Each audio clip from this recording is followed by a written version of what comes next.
জুলাই অভ্যুত্থানে সরকারি হিসেবে সিলেট বিভাগে পুলিশের একজনই হত্যার শিকার হন। তিনি এসআই সন্তোষ চৌধুরী। ৫ই আগস্ট বানিয়াচং থানার ভেতরে তাকে পিটিয়ে হত্যা করা হয়। হ্যাঁ, সেনাবাহিনী উদ্ধার করতে গেছে, আমরা শুনেছি। তো যাওয়ার পরে অন্যরা সবাই নিয়ে আসছে, আর ও একাই রয়ে গেছিল। সেদিন থানায় অবরুদ্ধ অর্ধশতাধিক পুলিশকে উদ্ধার করেছিল সেনাবাহিনী, কিন্তু এসআই সন্তোষ চৌধুরীকে উদ্ধার করা যায়নি। আমার ছেলে তো চাকরি গেছিল, চাকরি করছিল।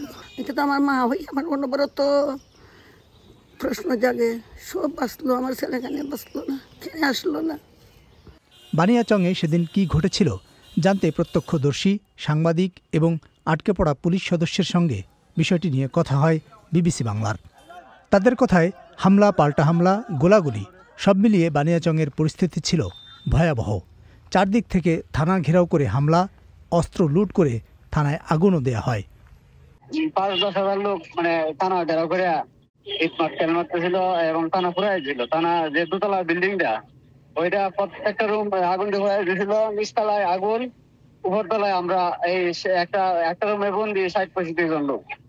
হ্যাঁ, যেমন এই যে এনায়তপুরের মতো ঘটনা ঘটতো আর কি, তখন কোনো হয়তো তাৎক্ষণিক আর কোনো না করে গুলি করলে আর চলে যাবে।